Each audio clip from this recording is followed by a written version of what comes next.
Hey there, welcome to the Interaxis YouTube channel, interaxis.io. We talked in a previous video about DeFi lending and actually about pools. Today we're going to talk about DeFi lending in terms of peer-to-peer lending. Because what we've really seen with decentralized finance and part of the promise of it is this ability to create some peer-to-peer financial instruments or peer-to-peer financial ability with which disintermediates. It cuts out a lot of the folks in the middle that are getting some fees and creating some friction. In this case, a lot of times it cuts out things like banks or other companies that underwrite or put loans together and they take a fee or they take a spread on the interest rate. So now we're going to talk about peer-to-peer lending. And the way peer-to-peer lending works just in general is, say you have two people, right? You have Adam and the ubiquitous Ron, right? And Adam has $100,000 sitting around doing nothing, which I wish I had. And Ron says, I want to borrow $100,000, maybe for my business, something like that. So Ron and I know each other. We have this trust, right? We create an agreement. Hopefully, if our lawyers have anything to say about it, we create some sort of agreement that says, I'm going to let you borrow $100,000, right? This is a loan, and you're going to pay me back interest. And the terms might be, you're going to pay me back only interest for 3 years, and then the principal is due after that. Okay, that might be the terms. And we might say the interest rate is 5%.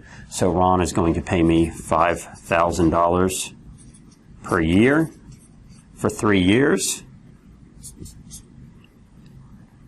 which would be a total of $15,000 he's paid me over 3 years. And then at the end of that, he's going to pay me back my $100,000, right? And I might go, okay, Ron, I know you and I like you, but I want you to put something up as collateral, essentially something I can take from you in such case as you are no longer able to pay me back.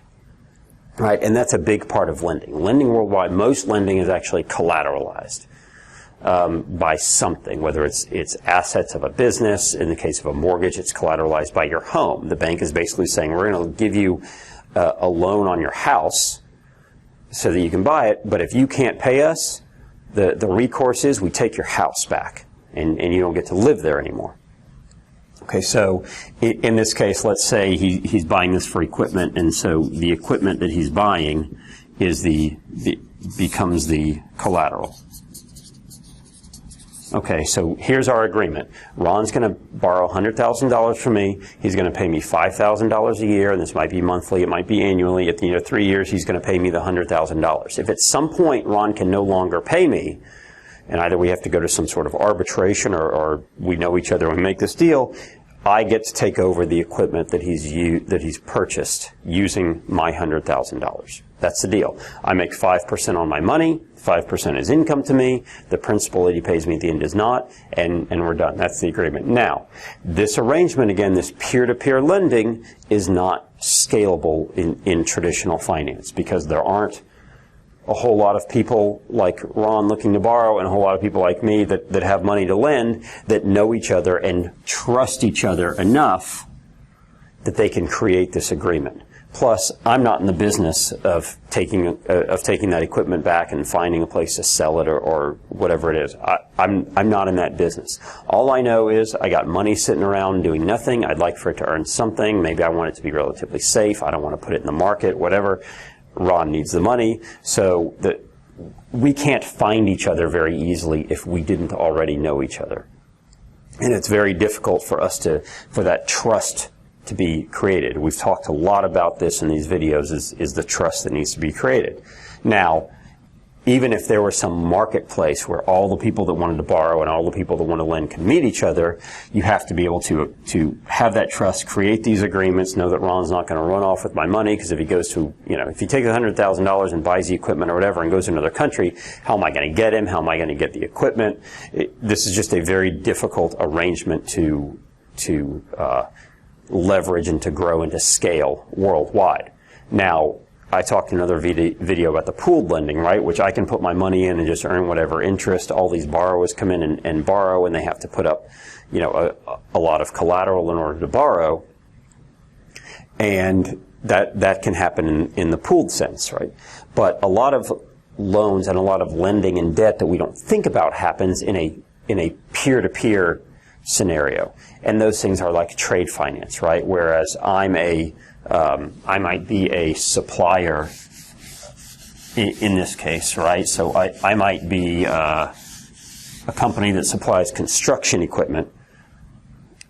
Okay, so it's my company, and I sell construction equipment, and I might sell it to Ron for $100,000, but I'm going to let him finance that, which means I'm going to let him use use credit he has with me to pay me back. This is another form of debt. It's the same way if I go buy furniture from a furniture store and they issue me credit, I'm borrowing essentially directly from the furniture store or whatever financing company that they've partnered with to help me pay for that furniture. In this case, in a lot of companies and a lot of business that's done, you might get a loan on construction equipment, and they might say you have 3 years or 5 years of financing, and the construction company has essentially financed my purchase.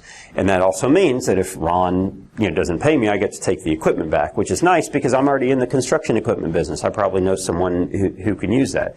So it happens there. It happens in things like shipping, right? So or any sort of supply chain. Supply chain is going to be very big with peer-to-peer lending, because along the supply chain I might get 90-day payment terms, which means I might buy something today, you send it to me, and I don't have to pay you back for 90 days, right? Which means I have 90 days to sell those products, hold on to that money, and then pay you. That is another form of debt. That's another form of credit that's offered. So how is this working? Some of the peer-to-peer decentralized, in the peer-to-peer decentralized world, is basically what we've done is we've opened up the world. So a few of the projects, a friend of mine, Jason, and his project called Definer that he's getting funding for. One of the early ones was ETH-Lend.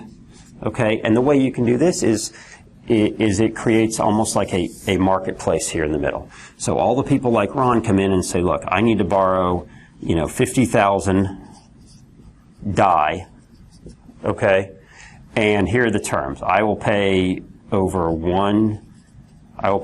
over 1 year, I'll pay 10% interest, and I will put up, 50 ETH as my collateral here. And I can go look at all these potential, all these opportunities like Ron's, and I can go, look, I have 50,000 DAI that I can lend, and I'm okay with the 10% interest paid back over a year, and then he'll pay the principal. So we can find each other and agree on the terms. Okay, we check, yes, we both agree on the terms, and then this gets locked up in a smart contract. Right, and that's the beauty of using the decentralized app, right? Because now this all gets locked up in a smart contract, and the smart contract says Ron has 50 ETH in there. He can't take it out of the contract until I okay it or until all this has been paid back. So it's sitting in there, right? He's going to pay me 10%. So there's going to be 10% moving from his wallet to my wallet on whatever terms we decide. If it's monthly, annually, every minute, whatever it might be, he's going to be paying me this 10% interest, and then at the end he's going to pay me the principal. We can agree to that, and all of it gets locked in this smart contract, this 50 ETH that doesn't go away unless I decide that he's paid it all back, or maybe if he's paid interest for 2 years, I can let go of 10 of the ETH or something like that. Or if the price of ETH, doubles in value, I can go, okay, I'm going to knock this from 50 to 25. But he and I have this peer-to-peer arrangement. And that's what Definer and ETHLend essentially have. And I think Definer is doing something where they're going to have a pool. So if Ron needs to borrow 50, there can be several people, 10 people that put in $5,000, for instance, and they all are part of the same smart contract. This is going to be extremely important when you start talking about trade finance, about supply chain financing, things like that, because you have a lot of peer-to-peer arrangements, and the fact that we don't really have to know or trust each other because we've outsourced all the trust to this smart contract, right? That's the important piece, and that's what's so great about decentralized finance, right? And we don't have to be in the same city, state, country, whatever it is.